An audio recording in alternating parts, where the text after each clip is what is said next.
Hey, what's up, everybody? BDO44 coming at you with another video. Well, I made a video saying LeBron was questionable, but I thought he was more likely to play, and then they just released information saying that he will actually be out tonight versus the Philadelphia 76ers, so I deleted that video. Nobody saw it, so it was never there. But anyway, so this changes everything, obviously. I think what I had forgotten is that the Lakers have a back-to-back, or rather didn't even know. I thought we played Atlanta next, but tonight is Philly, tomorrow is Charlotte, and then the following game would be Atlanta. So what they're thinking is, just let him sit this one out with the knee, and he may or may not be available tomorrow for the back-to-back. But it figures, you look at it like this: are we really beating Philly tonight?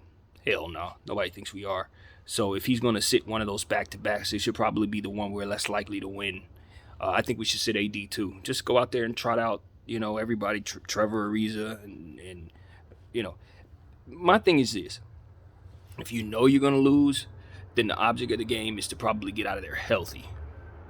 Honestly, it's not to get out of there playing hard and to feel good about yourself, about your effort, even. Because to be honest with you, we're a 500 ball club with very little assets. So if anybody gets hurt in any way, shape, or form, we're behind the eight ball for the rest of the season. So in my mind, you sit everybody. You sit everybody like it's the last game of the regular season.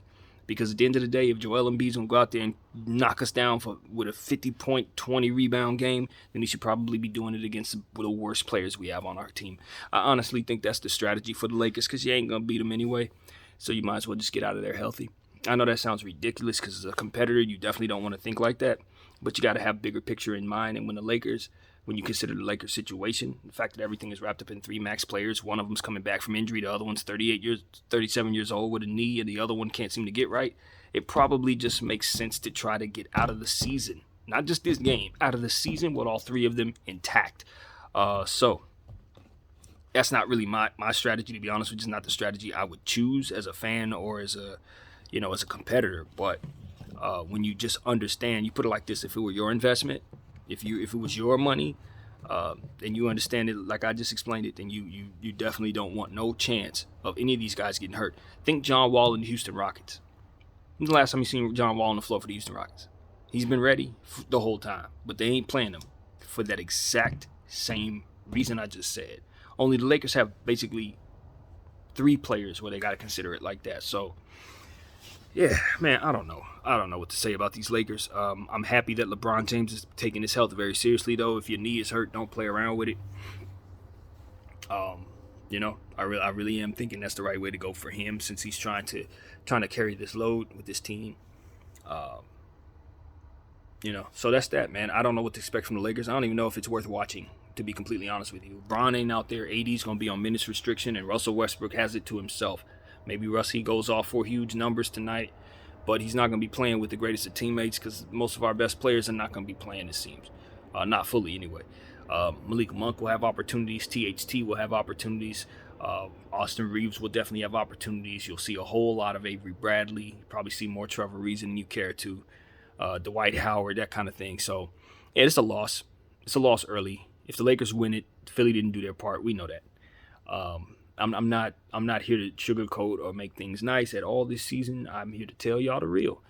We're happy to be Laker fans. We're still proud of our franchise, but this has been a season to forget. And unfortunately, it's still 19 games left. And the way things are going, you just hope that the Lakers can make some moves to turn things around and make you feel a little better about going into whatever the situation will be for us, play-in, playoffs, or no playoffs. But all in all, I just think it's about managing things right now. You just got to manage stuff. And look, Russell Westbrook is a player who, if you're not going to trade him and you're not making the playoffs, you know what I'm saying? If it comes to that, because I don't think it's going to come to that because of the Western Conference being as it is, we're firmly in a position to get the 9th, 10th, 9th, 8th, or 7th position. Firmly. Because of Portland being 4 games behind us and struggling as bad as they are, and the teams behind them not being much better than that. You probably don't have to think too much about what it is I'm going to say. But if you find yourself in a situation where you're out of the playoffs, you need to shut Westbrook down. Just like John Wall. You shut him down. You leave no room for him to get hurt because he's the one contract that you honestly can say you barely have any value attached to. If he goes down with a knee, he's worthless to you. You might as well just go ahead and try to stretch him and go through the process of the grueling process of that. So in my mind, I'm not there yet. We're not there at all. We're still playing for something. We're still in the playoff positioning, and I still think we'll stay there throughout the end of the season. We'll be in the playing tournament, in my opinion. But if things go left, yeah, you got to shut him down. You have to. I don't necessarily feel the same way about AD because AD is 28 years old. And even though he has his injury issues, the bottom line is you still want him to get the most out of his prime. But Russell Westbrook's about 34 years old, 33 rather. And although he's in great shape, all of this, he's not the type of person who's going to get hurt. None of that. I don't expect any of that. But what I'm saying is no risk. We leave no room for no risk here. Not if it's my investment. So these are the type of things that come to mind when I start thinking about LeBron James and his knee injury. Nobody's going to shut down LeBron James unless he requests to be shut down. Nobody's going to do that. That's not even crossing your mind. But when it comes to Russell Westbrook and his untradeable contract, we just have to maintain the utmost amount of care in regards to that. Our entire franchise is basically attached to what his value is, in my opinion, because it's literally immovable. You can't move it, And look, trading him for John Wall is not moving his contract. That's not moving it. You're essentially trading for a lesser Westbrook. That's all you're doing. You have the same problems. So that's not actually getting rid of it.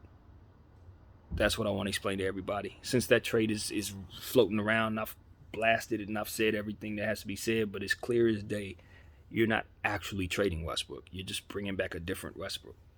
It's all about the amount of that contract.